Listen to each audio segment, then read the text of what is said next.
अपना परिचय दें। मैं चित्रकांत कौशिक, हाँ। प्रभारी संस्था प्रबंधक सेवा सहकारी समिति भरारी। जी, हड़ताल के संबंध में बताएं कि हड़ताल चल रहा था, आप लिखित में वापस आए हैं या फिर सिर्फ अभी मौखिक में हैं? नहीं, आने के बाद तो लिखित में दे दिए हैं कि हाँ हाँ, हड़ताल परमानेंट से अब आ चुके हैं अब। वापस आ गए हैं। प्रबंधक महोदय, हमें कृपा कर बताएं कि यहाँ पर अध्यक्ष का नाम क्या है? श्री राधेलाल ध्रुव। नोडल अधिकारी का नाम क्या है? अब उनका देख नहीं पाया था। कोई बात नहीं। कृषि विस्तार अधिकारी का नाम बताएं। MS Marco. बैंक से संबंधित आने वाले कर्मचारी का नाम बताएं। अभी तक तो लिस्ट देखा नहीं हूँ उनका कौन है। कोई बात नहीं। हम अपने सबका संदेश न्यूज़ चैनल के माध्यम से दर्शकों को दिखाना चाहते हैं कि हम अभी धान उपार्जन केंद्र भरारी में हैं, जो तखतपुर ब्लॉक के अंतर्गत आता है, जिला बिलासपुर में। और हम अभी प्रबंधक सर से कुछ बातें कर रहे हैं। बताएं कि भरारी उपार्जन केंद्र में कुल पंजीयन किसानों की संख्या क्या है? 882। उपार्जन केंद्र में कुल ग्राम पंचायत कितने आते हैं? 3। उपार्जन केंद्र में धान बेचने वाले किसानों की कुल संख्या क्या है? पिछले बार 790 थी। अभी वर्तमान में बताएं। 882 है अभी पंजीकृत। अगर आज की डेट में अगर हम बात करें, आज की तारीख है 20 तारीख 11वां महीना 2025, तो धान बेचने वाले किसानों का प्रतिशत बताएं। अभी तो आज ही शुभारंभ हुआ है। हाँ। धान का रकबा हेक्टेयर में बताएं। 1000.222। अच्छा, कुल खरीदी अनुमानित मात्रा बताएं आज के तारीख में। आज तो 24 क्विंटल हुआ है। जी, कुल धान खरीदी अभी 24 कुंटल ही हो पाया है। जी, अगर हम बात करें खरीदी हेतु कुल अनुमानित मात्रा शेष बताएं। 40,000 क्विंटल। अच्छा, अगर उठाव की स्थिति बताएं तो अभी तो 40 कुंटल हुआ है, तो उठाव इसमें कुछ बात ही नहीं है। अब परिवहनकर्ता की संख्या बताएं। अभी तो डिसाइड नहीं हुआ। अगर हम बात करें लघु किसानों की और दीर्घ किसानों की, तो आपके यहाँ क्या संख्या है? दीर्घ किसान 111 है। हाँ सभी लघु किसान जी। अगर हम बात करें फड़ में भी धान कितना है, तो सिर्फ 24 कुंटल है कहा जाए। और गोदाम की क्षमता कितनी है?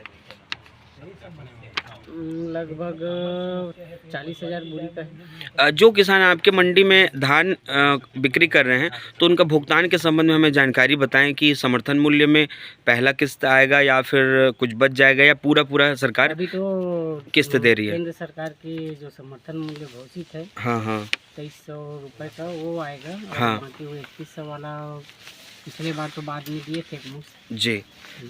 अगर हम उपार्जन केंद्र भरारी में कर्ज की अगर हम बात करें, तो लगभग कुल किसानों के द्वारा कितना रुपए आसपास कर्ज में होगा? 464 किसानों के द्वारा कर्ज लिया गया है नगद के रूप में। हम खाद बीज बीमा कर हाँ के रूप में। हाँ।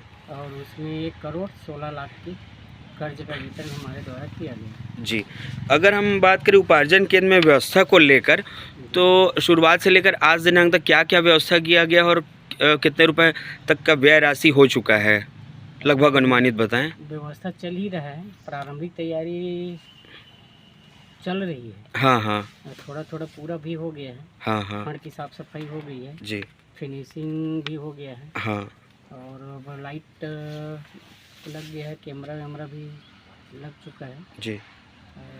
ड्रेनेज के लिए आज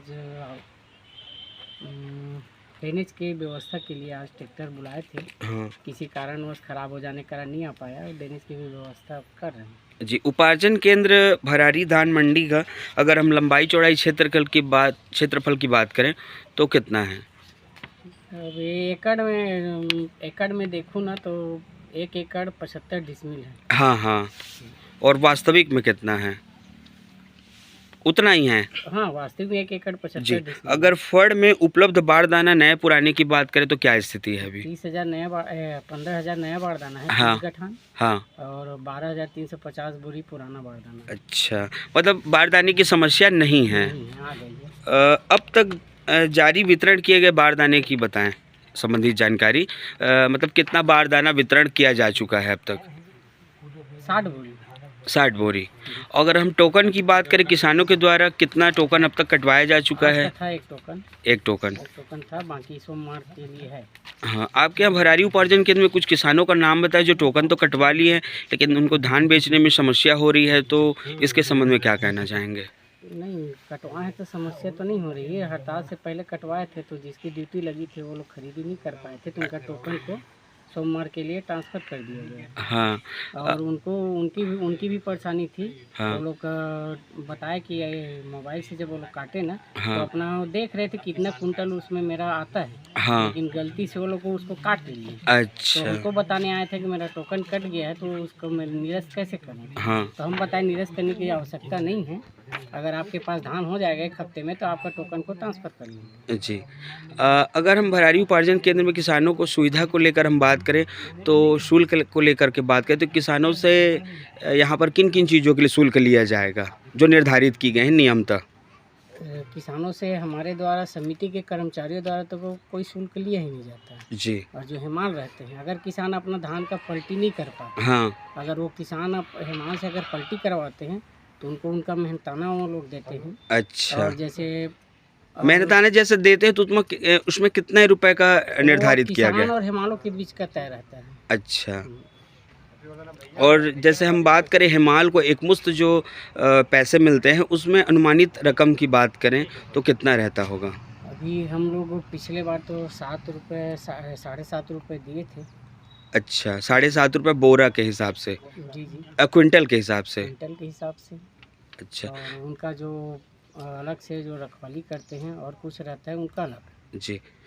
हम प्रेस वार्ता को आखिरी तरफ ले जाते हुए आपसे कुछ अंतिम सवाल करना चाहेंगे कि किसानों के लिए कुछ संदेश दें, जिनसे वो सजग रहें और उनको समस्या ना हो, कहने का अभी मतलब। शासन ने एग्री स्टेक के लिए लगभग 6 महीने का पंजीयन चालू किया था, लेकिन बहुत से ऐसे किसान हैं जो एग्री स्टेक को ना समझ तो लिए हैं, लेकिन उसमें सीरियस नहीं है, जबकि एग्री स्टेक के द्वारा जो पंजीयन हुआ है उसी में धान खरीदी हो रहा है। तो ऐसे बहुत किसान हैं जिन्होंने एक खसरे को एंट्री करा के पंजीयन करा तो लिया एग्री स्टेक में, लेकिन वो बाकी खसरे को एंट्री कराना भूल गए हैं।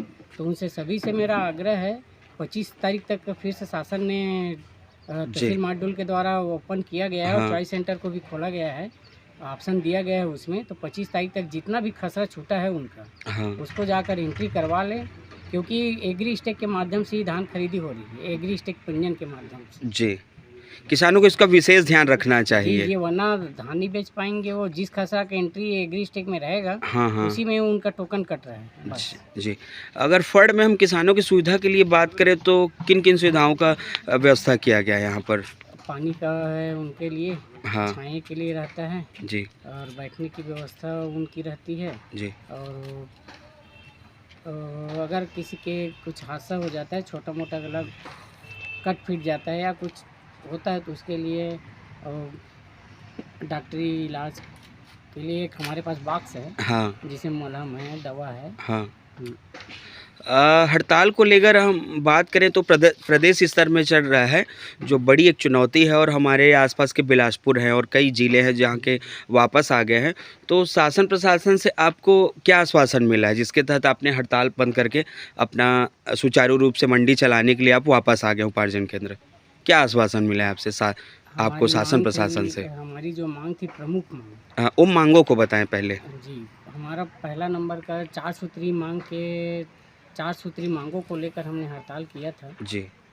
जिसमें से पहला था धान उठाव का। जी। ये सबसे बड़ा मुद्दा है। जी। पिछली सरकारों में होता रहा है कि 72 घंटे में धान उठाव का प्रोसेस था, जी। नीति बनाया जाता था। जी। और पिछले साल भी उसको हटा के 28 फरवरी किया गया था। जी। उसमें भी हम लोग सहभागिता लिए थे कि चलो ठीक है, 28 फरवरी तक अगर उड़ जाता है तो खरीदी करने के लिए तैयार थे। जी। पिछले बार खरीदी किए, सफलतापूर्वक किए। हाँ। लेकिन इस बार नीति को बदल कर 30 अप्रैल कर दिया धान उठाव का। हाँ। और इसी के लिए गए थे हम लोग हड़ताल में कि इसका सुखद दिया जाए हमको। जी। अगर 30 अप्रैल तक अगर धान उठाव होगा, हाँ। तो धान तो सूखेगा ही। हाँ, हाँ। चूहा वूहा भी काटेगा। बिल्कुल, बिल्कुल। तो उसमें नुकसान होने का भय है। जी, जी। दूसरी मांग। दूसरा था जो समिति में डाटा एंट्री ऑपरेटर है, जी। उनको पिछले वर्ष कैबिनेट के माध्यम से जी। उनका 12 माह किया गया था। 12 माह 18,420 रुपये प्रति माह की दर से 12 माह का वेतन दिया गया था। लेकिन इस साल के धान खरीदी नीति में उनका 6 माह कर दिया गया। जी। जिसको लेकर हम गए थे कि हमको फिर से 18,420 12 माह दिया जाए शासन के द्वारा। जी। और तीसरा मांग था, जो वो समिति में पदस्थ कर्मचारी है, लिपिक है, चौकीदार है, जी सेल्समैन है। जी। इनको वेतन नहीं मिल पाता क्योंकि समिति के पास फंड नहीं रहता। हाँ हाँ। तो 3 लाख रुपए प्रबंधकीय अनुदान के रूप में हमको शासन द्वारा दिया जाए, क्योंकि मध्य प्रदेश के जो शासन चला रहे हैं वहाँ मध्य प्रदेश में ये चीज़ लागू है। अच्छा। उसी का तीसरा मांग था हमारा। हाँ। और चौथा मांग था कि सभी कर्मचारी जो समिति में पदस्थ हैं उनका समान वेतन रहे, जी। निर्धारण हो एक। हाँ और 23-24 में जो शॉर्टेज आया था और 24-25 में जो शॉर्टेज आया था अधिक लेट में धान उठाने के हाँ कारण, हाँ। और उसको शासन द्वारा वहन किया जाए। इन चारों समस्याओं को सुनकर तो लगता है कि सभी समस्याएं बड़ी हैं और जल्द से जल्द पूरा होना चाहिए, लेकिन शासन प्रशासन से अभी आपको क्या आश्वासन मिला है? और आश्वासन मिला है कि जो कंप्यूटर ऑपरेटर हैं, हाँ जिसको आउटसोर्स के माध्यम से भर्ती किया गया था जी। हम 6 माह के लिए, और उनको तो वापसी करेंगे बोले हैं। हाँ। और जो पुराने ऑपरेटर हैं जिनको 12 माह का नहीं दे के 6 माह का देने के लिए बोला गया था, उनको आश्वासन मिला है कि वो 12 माह का वेतन की व्यवस्था शासन द्वारा की जाएगी।